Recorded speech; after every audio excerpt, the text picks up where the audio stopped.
আল্লাহ, আমি এ কি দেখছি? এটা তো আমার স্বামীর লাশ। এ যেন আমার স্বামীকে মেরে আম গাছের সাথে ঝুলিয়ে রেখেছে। তোমরা কে কোথায় আছো গো, দেখে যাও। কে কোথায় আছো গো, শিগগিরই এদিকে আসো, দেখে যাও এ কি হলো।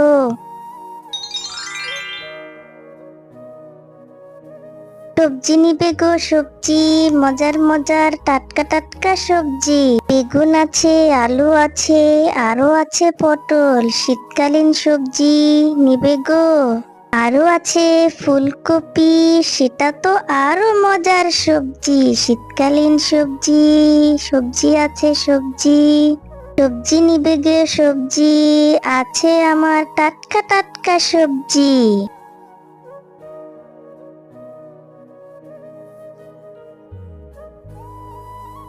ও বাঘিনী মামি, কোথায় আছো? দেখে যাও, তোমার জন্য টাটকা টাটকা সবজি নিয়ে এসেছি। শিগগিরই বেরিয়ে আসো। আ আ এ কি?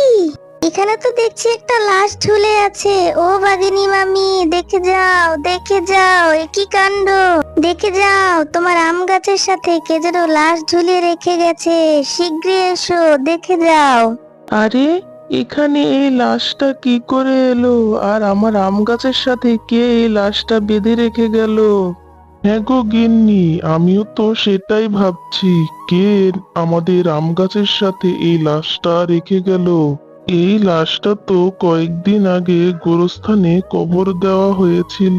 কে এখানে এনে ঝুলিয়ে রেখে গেল? লাশটা দেখে মনে হচ্ছে কেউ গোরস্থান থেকে তুলে এনে এখানে ঝুলিয়ে রেখে গেছে। কিন্তু এমন কাজটা কে করলো সেটাই তো বুঝতে পারছি না গো গিন্নি। আরে আরে, আজকেও দেখি কবরস্থান থেকে একটা লাশ চুরি হয়েছে। আমি তো কাল রাত্রে খুব ভালো করে পাহারা দিয়েছিলাম, তাহলে কি করে লাশটা চুরি করে নিয়ে গেল? এত ভালো করে পাহারা দেওয়ার পরও কে যে কি করে লাশ চুরি করে নিয়ে যায়, এ ব্যাপারে বাঘ মামার সাথে কথা বলতে হবে। ও বাঘ মামা, কালকেও গোরস্থান থেকে একটা লাশ চুরি হয়েছে। প্রতিনিয়তই গোরস্থান থেকে এভাবে লাশ চুরি হচ্ছে। আমি তো অনেক ভালো করে পাহারা দিই, তারপরও যে কি করে হয় আমি সেটাই তো বুঝতে পারছি না বাঘ মামা। আমার তো এই ব্যাপারটা সুবিধার মনে হচ্ছে না গো বাঘ মামা। হ্যাঁ রে মিচকে, আমারও তো ব্যাপারটা সুবিধার মনে হচ্ছে না। লাশগুলো চুরি করে আমার বাড়ির আম গাছে কে যেন রেখে যাচ্ছে। আমারও তো খুব চিন্তা লাগছে ব্যাপারটা নিয়ে। কে এরকম করছে আমি সেটাই তো বুঝতে পারছি না রে মিসকে। মিসকে রে, তোর আরো ভালো করে পাহারা দিতে হবে। কে এরকম করছে আমাদের ধরতেই হবে। হ্যাঁ গো বাঘ মামা, আমি তো খুব ভালো করে পাহারা দিই, সারা রাত না ঘুমিয়ে পাহারা দিতে থাকি। কত কষ্ট করে পাহারা দিই, তারপরও আমার চোখে ফাঁকি দিয়ে কে যেন লাশগুলো চুরি করে নিয়ে যাচ্ছে। আর হ্যাঁ গো বাঘ মামা, ইদানিং কবরস্থানে প্রতিদিন একটা বাচ্চার কান্নার আওয়াজ শুনতে পাই। আর কান্নার আওয়াজের কাছে গেলে দেখি বাচ্চাটা কোথাও যেন উধাও হয়ে যায়। আরে আরে, এটা ওই বাচ্চা মেয়েটা না? আজকেও দেখি ওখানে বসে কান্না করছে। এটা ওই বাচ্চা মেয়েটাই তো। হ্যাঁ হ্যাঁ, যাই কাছে গিয়ে একটু দেখি বাচ্চাটা কেন কান্না করছে। আর একথা বলে মিসকে বাচ্চাটার কাছে যেতেই বাচ্চাটা কোথাও যেন উধাও হয়ে যায়। ও মা, সে কি, বাচ্চাটা তো এখানেই কান্না করতে দেখলাম, এখন হঠাৎ করে কোথাও চলে গেল। হঠাৎ করে বাচ্চাটা কোথাও উধাও হয়ে গেল। নিশ্চয় আমার মনের ভুল। ইদানিং কি যে হচ্ছে না, আমি শুধু শুধু কি যে দেখি, আমার কি যে হলো। আর কি সব আবোল তাবোল যে শুনতে পাই, আল্লাহই জানে। আর পরের দিন সকালবেলায় শেফালি শিয়ালিনী আর সবজিওয়ালি বাঘিনী মামির বাড়ির সামনে দিয়ে যাচ্ছিল। তখন আম গাছের মধ্যে আরেকটা লাশ ঝুলতে দেখলো। হায় আল্লাহ, আমি এটা কি দেখছি?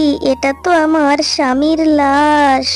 গত 1 সপ্তাহ আগেই তো আমার স্বামীকে কবরস্থানে দাফন করা হয়েছে। তাহলে ওর লাশ এখানে আসলো কি করে? তাও আবার বাঘিনী মামির আম গাছে উঠিয়ে ঝুলিয়ে রেখেছে।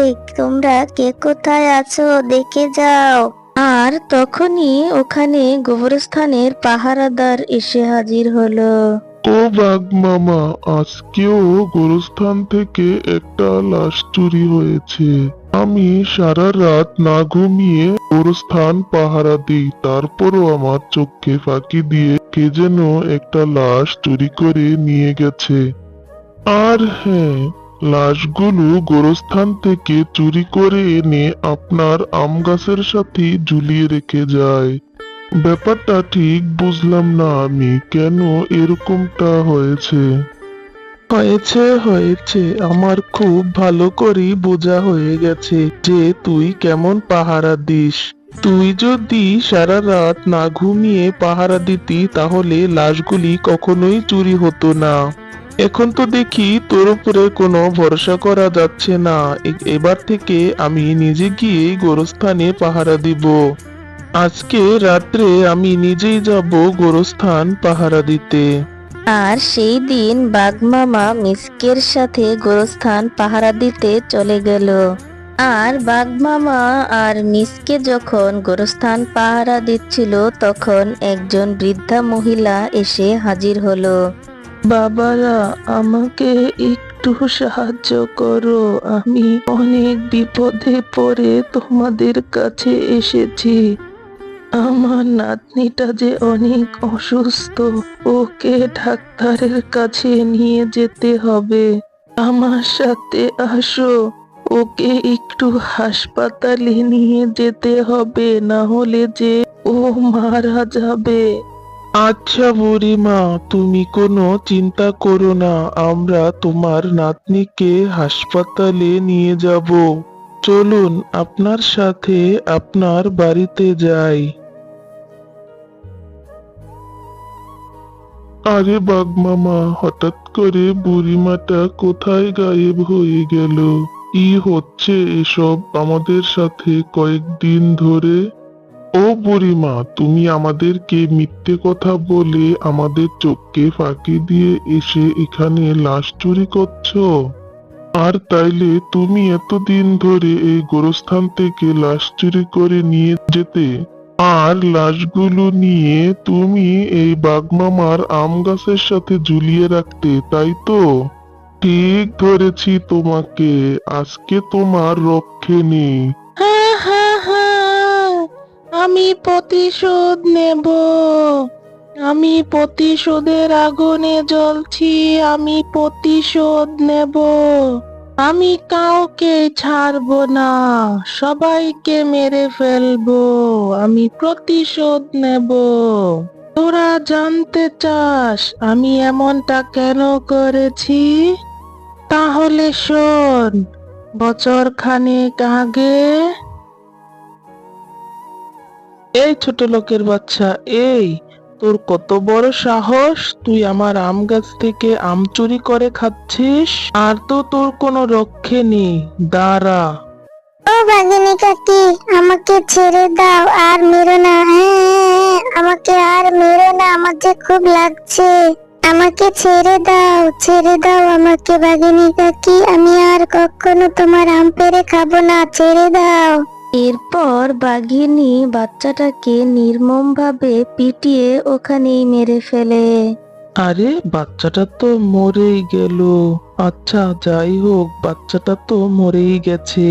বাচ্চাটার লাশটা তো দাফন করতে হবে। আচ্ছা, লুকিয়ে কোথাও মাটি চাপা দিয়ে দে। আর না হয় গ্রামবাসী জানতে পারলে অনেক ঝামেলা হবে। আমার নাতনিটা যে কোথায় গেল? সেই সকালবেলা বের হয়েছে, এখনো তো বাড়িতে আসলো না। ওর জন্য মনটাও কেমন কেমন করছে। যাই দেখে আসি, আবার কোনো বিপদ হলো নাকি। ও বাঘিনী, তুমি কি আমার নাতনিটাকে দেখেছো গো? আয় আয়, এ কি দেখছি আমি? আমার নাতনির কি হলো? আয় আল্লাহ, আমার নাতনিটাকে কে মেরে ফেললো? আমার নাতনির কি হলো গো? আরে ভাগিনী, নিশ্চয় তুমি আমার নাতনিটাকে মেরে ফেলেছো। হ্যাঁ হ্যাঁ, মেরে ফেলেছি তো, বেশ করেছি। মারবো না তো কি করব? তোর নাতনি আমার আম গাছ থেকে আম পেড়ে খেয়েছে, আর একটা চোরকে তো শাস্তি দিতেই হবে। ভাগিনী, তুই খুব খারাপ, তুই আমার নাতনিটাকে মেরে ফেললি। সামান্য একটা আমের জন্য তুই আমার নিরীহ নিষ্পাপ নাতনিটাকে মেরে ফেললি ভাগিনী। এই বাঘিনী, আমি পুলিশের কাছে কমপ্লেন করব তোকে ধরে নিয়ে যাওয়ার জন্য। কি বললি বুড়ি? তুই আমার নামে পুলিশের কাছে নালিশ করবি? দাঁড়া বুড়ি, দেখাচ্ছি তোকে। এরপর বাঘিনী বুড়ির দিকে একটা ইট ছুঁড়ে মারে, আর ইটটা সোজা বুড়ির মাথায় গিয়ে লাগে। আর বুড়ির ইটটা মাথায় লাগার কারণে রক্তাক্ত হয়ে ওখানেই মারা যায়। আরে আরে, এই বুড়িটাও তো মারা গেল। এক কাজ করি, এই বুড়িটা আর তার নাতনিকে এই আম গাছের নিচে মাটি চাপা দিয়ে রেখে দেই, তাহলে কেউ আর বুঝতে পারবে না বুড়ি আর বুড়ির নাতনিকে যে আমি মেরে ফেলেছি। আরে তাড়াতাড়ি করে ওদেরকে মাটি চাপা দিয়ে দেই, না হলে জানাজানি হয়ে গেলে আমার নামে পুলিশের কাছে নালিশ করা হবে। আমার বাপু জেলে টেলে থাকার কোনো ইচ্ছে নেই। তোর বউ বাঘিনী আমার নাতনিটাকে নির্মম ভাবে হত্যা করেছে, তাই আমি প্রতিশোধ নেব। আমি প্রতিশোধ নিলে আমার আত্মা শান্তি পাবে। বুড়িমা, তোমার সাথে যা হয়েছে তা খুব অন্যায় হয়েছে, আর আমার বউ যদি এ অন্যায় করে থাকে তাহলে তার নিশ্চয়ই শাস্তি হবে। আর আমি আমার বউকে শাস্তি দিব। তুমি কাল সকালে আমার বাড়ির সামনে আসবে। তুমি আসলে আমি আমার বউয়ের শাস্তির ব্যবস্থা করব। গিন্নি, তুমি এই বুড়িমার সাথে অনেক বড় অন্যায় করেছো, তাই তো এই বুড়িমা প্রতিশোধ নিবে বলে কবরস্থান থেকে লাশগুলো তুলে আমাদের আম গাছ ঝুলিয়ে রাখতো। তোর বউকে আমার হাতে তুলে দে, আমি ওকে শাস্তি দিব। এই বাঘিনী, আজ তোর রক্ষে নি, আজ তোকে আমি অনেক বড় শাস্তি দিব। তোকে আমি মেরে ফেলবো, তোর রক্ত চুষে খাবো। এই নে, আমি তোকে আগুনে পুড়িয়ে মারলাম। আহ বুড়িমা, ছেড়ে দাও আমাকে বুড়িমা। ও বুড়িমা, আমাকে ক্ষমা করে দাও। আমি অনুতপ্ত, আমি জানি আমি তোমাদের সাথে অনেক বড় অন্যায় করেছি। আমাকে ক্ষমা করে দাও বুড়িমা। আমি যা করেছি তা অনেক বড় ভুল করেছি বুড়িমা, তুমি আমাকে ক্ষমা করে দাও, ক্ষমা করে দাও বুড়িমা।